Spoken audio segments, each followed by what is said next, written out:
Alright everyone, welcome back to Sherry's Book Chat. We are still talking about In the Hand of the Goddess, but this time we're talking about the spoilers. So, a warning to all of you who have not read the book and who do not want to know what happens in the book. Spoilers, spoilers, spoilers. Okay, I think that's enough. Alright, so, as far as what actually happens and what I think about it, I thought it was interesting that she aged to 18 and actually became a knight in this book. Because I was expecting there to be this whole long, agonizing process of her pretending to be a boy until like the end of the series, but there's 2 more books, so that's interesting. I'm part way through the 3rd one right now, so I was pretty surprised about that. And as for the things that I like, which, as I've said in the other one, I do like this book. I like that Alana and the prince get together because I saw it coming. I mean, she has this goddess inside her, and he has this god inside her. It's the whole Arthurian legend fertility rites thing going on there. I mean, that was obvious.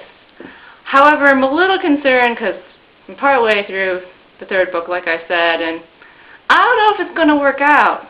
Because if you also remember from Arthurian legend, well, this is for anyone who's read The Myths of Avalon, which I don't really recommend because it's a really, really long book with, like, 1 joke, which is about dismemberment. So, but if you like that kind of thing, then it's great. A great 800 or some page book. But the point is that the whole idea was Arthur was the god and Morgan was the goddess. And we all know how well that worked out. So I don't know if it's gonna necessarily work out for the prince and Alana, but there was something building up there. I feel a little bad for George though, but we'll get into that in things that I don't like. Which is, let's see, next. Yeah, that's next. Things I don't like are next, because I'm a pretty critical person. And that's what we've got next. So, and things that I don't like is that Alana tells George that they shouldn't get together because alike married alike. And to be fair, at this point in time, she's just kind of trying to stop him from hitting on her, and she's really confused and doesn't know about her feelings, but I mean, come on, that's just a snobby thing to say.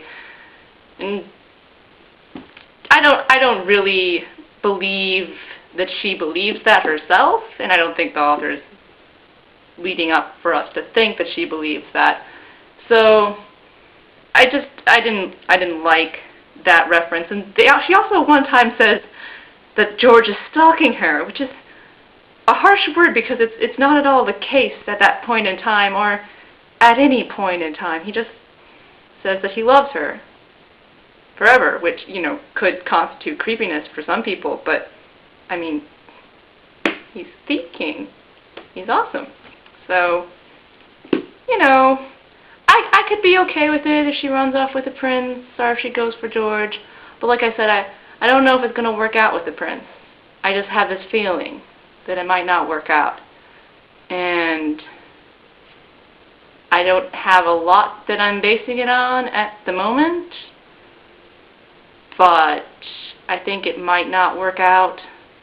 So she could go for George, or she could go for the cat, because the cat's a male and has the same color eyes as her, so it could be like a Harry Potter and a Margus and turned into like Dumbledore or something, and or not Dumbledore, because that relationship didn't work out, but you know, someone else. But yeah, I don't really think that's going to happen. So the cat could turn into someone though, but it wouldn't be a Harry Potter animagus, because I'm pretty sure these books were written before Harry Potter. Let's see. I'm pretty sure. 1984, yep. I don't think he's an animagus, but he's definitely a magical cat. What gets me is that they don't acknowledge the magical catness. They're like, oh, he's a cat that talks sometimes. That totally makes sense. Cats do that all the time. Sometimes you understand them, sometimes you don't. Seriously? Okay. That's how you feel about it. And let's see. The theme specifically that I did not like as well was that you need to know the touch of a man to understand love. Now, I'm not going to knock romantic love. Lots of good things with romantic love. But I'm not sure I agree with that. I did not like that. And I don't know if that's what Tamara Pierce meant, but there's the whole thing where the goddess is talking to Alana at the beginning, and she's telling her that she needs to learn how to love.